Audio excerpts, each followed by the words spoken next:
The small casket slowly lowers, and you stand silently in the evening breeze, your heart shattering into pieces. In that farewell moment, your family should have been beside you, sharing the immeasurable loss. Instead, they are raising champagne glasses at a lavish party, leaving you in unbearable solitude. A piercing question rises. How could family be so cold? Just as you bow your head in prayer, an unexpected message arrives, revealing a scheme even more ruthless than their absence. This is the beginning of a journey to reclaim dignity, love, and justice, a revenge story you will never forget. If this story touches you, a gentle like and subscribe is more than enough to join us on this journey. You stand frozen beside the open grave, your hands trembling so violently they no longer feel like your own. Every breath comes sharp and heavy, as if an invisible blade is cutting through your chest. The cemetery worker looks at you, waiting for a signal, but how could you possibly nod in this moment? How could you ever be ready to let go of the only child who once called you their whole world? 9 years of memories rush back, every detail as vivid as yesterday.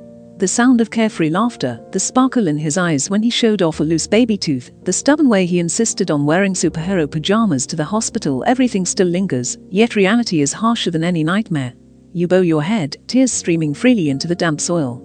The doctor's words echo in your mind. A rare condition, but we'll do everything we can to help. Your son received that news with a courage far beyond his years, calmer than you were yourself. Will it hurt, Mom? Close quote, he once asked. When he heard the honest answer, he simply nodded and managed a faint smile. For months, he endured endless needles, transfusions, unpronounceable medications, never once complaining, never once blaming life. And now, in this final moment, when you need the presence of family more than ever, not a single one of them is here. You glance around, the cemetery is painfully empty. Only Angela, your elderly neighbor, stands quietly beside you, her frail hand resting gently on your shoulder. For months she had brought you meals when you were too exhausted to cook. She had sat by your son's bed when you needed a few hours of sleep. And today, she is the only one who refuses to abandon you. Part of you wants to invent excuses for your family. Maybe your parents had an emergency. Maybe your sister was delayed. But every fragile hope shatters the moment you pull out your phone. Without thinking, the screen lights up, and there it is. A flood of images from a luxury hotel ballroom. Your sister shines in a glittering dress, holding up her glass in celebration. Your parents stand beside her, smiling with satisfaction. The caption reads, "An unforgettable engagement night." The timestamp, just 20 minutes ago, while you were still listening to the minister's final words over your son's resting place. It feels as if your chest has been ripped apart a second time. The grief of losing your son collides with the brutal realization that your family has chosen champagne and applause over your pain. At that moment, a colder thought seeps into your mind. Maybe their absence isn't just neglect, maybe it's something calculated. A message alert cuts through the silence. Your mother's name flashes on the screen. With shaky hands, you open it. "Bring the trust papers tomorrow so we can discuss." Your knees nearly give way. They didn't come to their grandson's funeral, but they have time for his trust fund. A wave of icy disbelief sweeps through you, turning sorrow into suspicion, then slowly into something harder, resolve. You type back with trembling fingers. "I buried my son today. I can't talk about paperwork." The reply comes almost instantly. "Don't be dramatic, Destiny. This is important for the whole family." The whole family. You whisper the words bitterly to yourself. Where was this so-called family when your son shivered through endless fevers? Where were they during those long hospital nights when you sat awake, holding his hand, praying for one more dawn? Now, suddenly, family means meetings and money. Angela notices the way your expression hardens. You show her the text, and she sighs heavily. "Oh dear," close quote, she murmurs, her voice tight with disapproval. Her eyes reflect the truth you already suspect. Your parents and your sister have been planning something all along. With deliberate calm, you turn off your phone and slip it into your pocket. Whatever storm they are preparing can wait. This moment belongs to your son, and no one will take it from you. You reach into your pocket and pull out his favorite action figure, the one he carried through every hospital stay. Kneeling beside the casket, you place it gently on top and whisper, "I'll protect what's yours, I promise." Something shifts deep inside. The grief is still there, but within it burns a new fire. You are no longer just a grieving parent. You are becoming someone else, someone who will fight for the truth, for dignity, for your child's legacy. As you take those first hesitant steps away from the grave, you feel a spark of clarity. The battle ahead will not be easy. It may tear open wounds you thought could never heal. But you know, without a doubt, that you will not surrender. Not now, not ever. And as the wind sweeps across the cemetery, carrying with it the faintest echo of your son's laughter, you realize that this is only the beginning of your story. If you feel the weight of this moment and the strength that comes with it, consider joining this journey with a gentle like and subscribe. Not as a distant viewer, but as someone who walks beside this story, because sometimes the only way forward is together. The next morning dawns grey, a fine drizzle coating your windshield. You grip the steering wheel so tightly that your knuckles turn white. The road back to your parents' house feels heavier than ever, each mile stretching longer than the last. Yesterday's grief still lingers like a shadow, but over it now sits something sharper: suspicion and the determination to face whatever waits. The colonial-style house comes into view behind the trees. Parked out front is a silver BMW, Melissa's car. For a brief moment, you allow yourself to hope that maybe she came to comfort you, to stand at your side the way she once did. But the memory of her silence, her absence at the funeral, crushes that fragile hope as quickly as it appears. Before you can even press the doorbell, the door swings open. Your father stands there, his face arranged into a mask of paternal concern. "Destiny, come in. We've been waiting." His voice is calm, but his eyes avoid yours. Inside, the familiar living room feels more like a boardroom. Victoria sits neatly on the cream sofa, every hair in her perfect chicken in place, her legs crossed at the ankle. Melissa perches beside her, staring at her manicure as if the shine of her nails matters more than you. Your mother stands by the fireplace, one hand resting on a framed family photo, where all of you once smiled for the camera. No one mentions Caleb. No one asks how you are. No one even mutters "I'm sorry." Your father gestures for you to sit. On the polished mahogany coffee table lies a folder of neatly stacked papers. "We need to reallocate the trust," he begins bluntly. "Victoria will serve as trustee. All you need to do is sign here." He slides a pen toward you. You stare at the documents, then raise your eyes, voice trembling but firm. "What do you mean?" "That trust was created for Caleb. Ethan set it up to secure his son's future. Now it's mine to carry forward." Victoria leans forward slightly, her tone patronizing. "You're in no state to manage this kind of money. I'm just trying to help." Your mother steps closer, her voice dripping with condescension disguised as sweetness. "You've always been impulsive with finances. Remember that boutique idea after college? Thank goodness your father stopped you." You glance at Melissa, hoping, begging for even a flicker of loyalty. But she won't meet your eyes. Her silence confirms where her allegiance lies. Your father clears his throat and taps the papers. "We've already spoken with Ethan's lawyer. Given your current mental state, he agrees this is the prudent course." The words hit like a blow. You pick up a sheet, scanning the dense legal text. References to financial competency, guardianship provisions. Another page catches your eye, notes dated more than a year ago, right when Caleb was first hospitalized. Your stomach twists. "You've been planning this since the day my son got sick." Your voice breaks with disbelief. Victoria exhales dramatically, rolling her eyes. "You're exaggerating again." "That's exactly why we're concerned." Your father produces another stack, sliding it across the table. "If you refuse to sign, we'll petition for guardianship. The court will understand you are not thinking clearly in your grief." A rush of memories floods back. Your mother insisting, "It's probably just anemia, Destiny, don't overreact." Your father brushing off specialists. "They just want to profit from your anxiety. Vitamins are enough." Victoria refusing to visit. "Hospitals are depressing. He's going to get better anyway." Suddenly, all those dismissals fall into place, revealing a carefully laid pattern. You spot a blueprint peeking out from beneath the documents. Pulling it free, you see renovation plans: Victoria's new house. A 6-figure kitchen remodel. A home theater. A luxury pool. Your chest burns. You never even visited him during 8 months in the hospital. Not once. But now you want to use his fund to build a pool. Victoria tosses her head with casual disdain. "We all grieve differently. Some of us just handle it better." For the first time, you see them clearly, not as family, but as people who view you and your son as props, useful only when convenient. You rise to your feet, your voice steadier than you imagined. "I need time to think." "Destiny, don't walk away from this table," your father says sharply. But you've already turned, closing the door behind you with a finality that shakes the air. Outside, the drizzle still falls, but inside you something has shifted. You are no longer the woman they can manipulate. You are no longer the grieving mother they dismiss. Your phone buzzes. It's Ethan's parents. Their voices tremble with sorrow as they tell you how deeply they love Caleb, how devastated they were to miss the funeral. They assure you they will stand with you. For the first time since yesterday, hope flickers to life. The battle ahead will be brutal, but one thing is certain. This time, you will not fight alone. If you've stayed with this story so far, you can feel both the injustice and the rising strength within it. A gentle like or subscribe, only if it feels right to you, is enough to keep walking alongside this journey, not as a spectator, but as someone who understands its heartbeat. You sit in your car, heart pounding after leaving the old house. The threat of guardianship echoes in your head like a hammer striking steel. Betrayal has now transformed into something sharper. Determination. If they want to fight, you won't back down. Then Ethan's voice comes back to you, his words when he first created the trust. If anything happens, go to Richard Donovan. He's the one I trust the most. With shaking hands, you scroll through your contacts. The number is still there. When the line connects, you hear a calm, steady voice. This is Donovan. You swallow hard, forcing your voice to stay even. I need to see you immediately. It's about Caleb's trust. That afternoon, Richard flips through the papers with practiced speed, pausing at certain passages, frowning as he reads. Finally, he looks up. This shows careful planning on their part. But Ethan was meticulous. I still have his written statement of intent. He opens a drawer and pulls out a notarized document.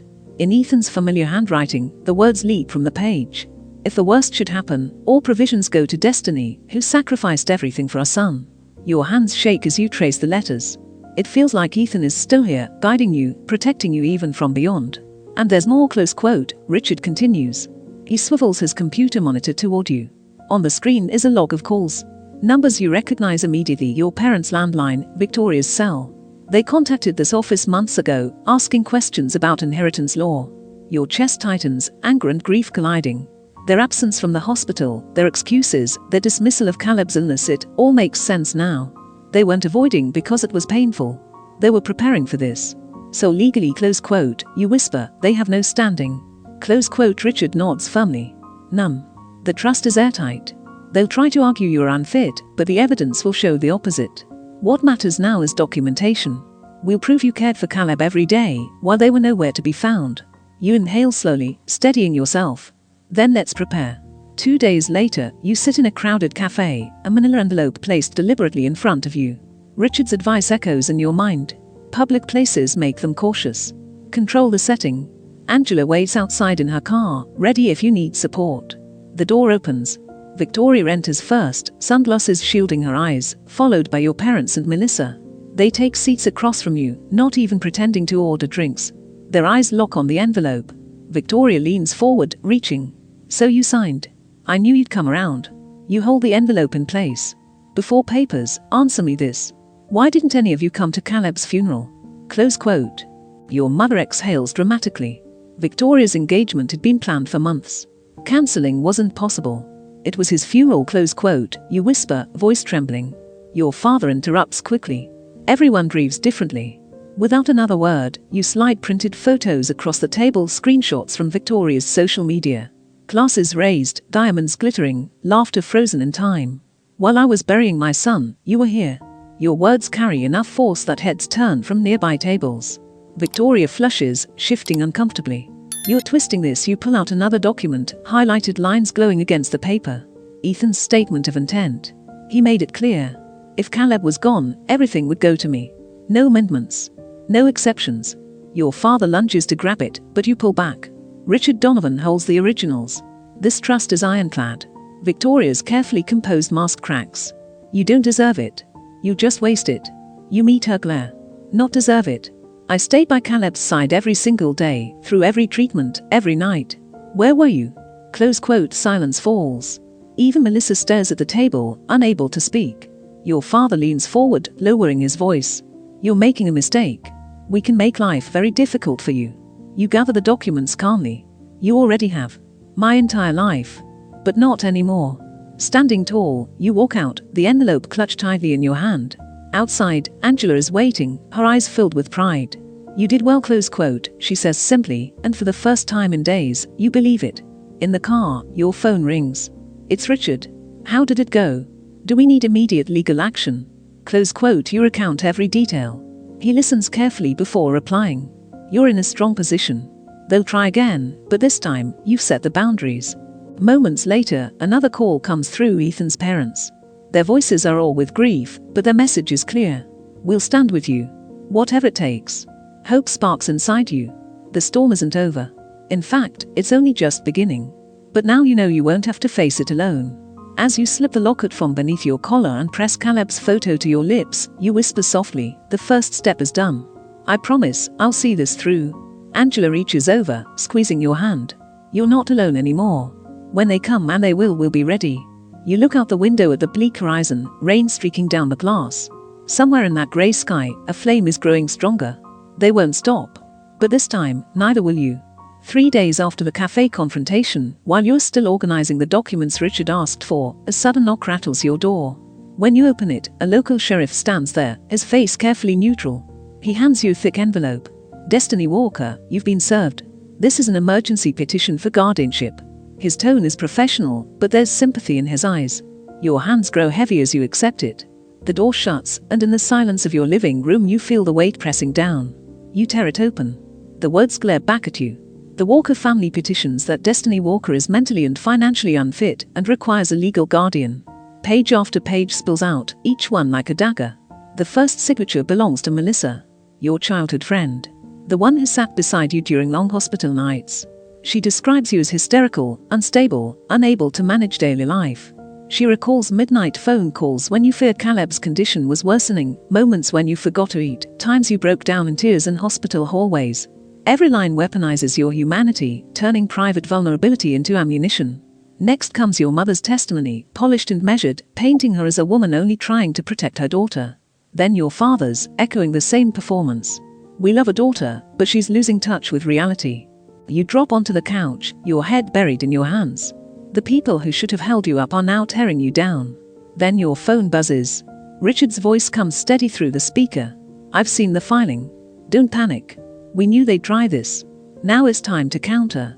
That afternoon, you're back in his office. On the long table, stacks of documents are neatly arranged. Richard taps them one by one. Hospital records showing you signed off on every treatment. Logs confirming you never missed an appointment. Angela's journals, recording every visit, every night she saw you care for Caleb. Angela enters, carrying worn notebooks, the ink faded but legible. You are not alone, close quote, she says firmly, placing them down. Every meal I brought, every night I saw you sitting by Caleb's bed, it's all here. Soon after, Ethan's parents arrive, grief still etched on their faces, but determination in their steps. They bring a folder from Ethan's former lawyer. He told us directly, close quote, his mother says, voice trembling, if anything happened, everything was meant for you. We'll testify to that. Richard leans back, nodding. We have witnesses. We have documents. They have accusations. We have facts. But your family doesn't stop there. The next morning, the local paper runs a feature. Family concerned for grieving mother's well-being. The photo shows your parents sitting in their pristine living room, expressions carefully staged, sorrow etched like lines in a painting. The caption reads, "We only want to protect our daughter from herself." On social media, Victoria posts a childhood picture of the two of you together, arm in arm, her caption crafted to sting. Sometimes love means making the hardest choices. The comments flood in, praising their courage, offering sympathy, calling them selfless. You scroll through the words, your heart clenching. The public believes them. The narrative has already begun to tilt against you. But Richard places a firm hand on the thick folder in front of him. Courts don't decide based on headlines or hashtags. Evidence wins cases. And we have it. Still, unease coils in your stomach. That night, you review the footage from the security cameras Richard insisted you install. The grainy black and white video shows Victoria and your mother on your porch, testing doorknobs, peering through windows. A chill runs down your spine. Family reduced to trespassers, searching for cracks in your defenses. The next day, Richard brings more troubling news. They used an outdated emergency contact form to access Caleb's full medical records. That's a serious breach. You grip the edge of the chair. Those records contained your most fragile moments, when you begged doctors for answers, when you confessed exhaustion, when you admitted fears you could hardly bear to voice. Now those pages sit in your family's hands. They'll twist everything, close quote, you whisper. They'll take every mistake, every tear, and call it proof I'm unfit. Richard's tone hardens. And we'll expose it for what it is. A violation, not evidence. You close your eyes, fighting a wave of despair. Memories crash through Melissa's averted eyes, your parents' dismissive tones, Victoria's cold stare. But then you feel a hand on your shoulder. Angela, steady and fierce. I watched you. Day after day. Night after night. Don't let them make you doubt yourself. You lived for Caleb. That's the truth. You inhale deeply, strength slowly returning. Around you, stacks of paper become more than just ink and signatures, they're shields, layers of armor forged from fact. Each affidavit, each testimony, each timeline is a stone in the wall protecting Caleb's legacy. The storm is coming, but this time, you won't be dragged under. This time, you walk into the courtroom not as a grieving mother begging for recognition, but as a fighter standing for the memory of your son. The trial ends, and you step out into the daylight, no longer bowing under the weight of grief. The judge's words still echo in your mind. You acted with extraordinary strength and clarity. Your son would be proud. Those words feel like a key unlocking a new door. You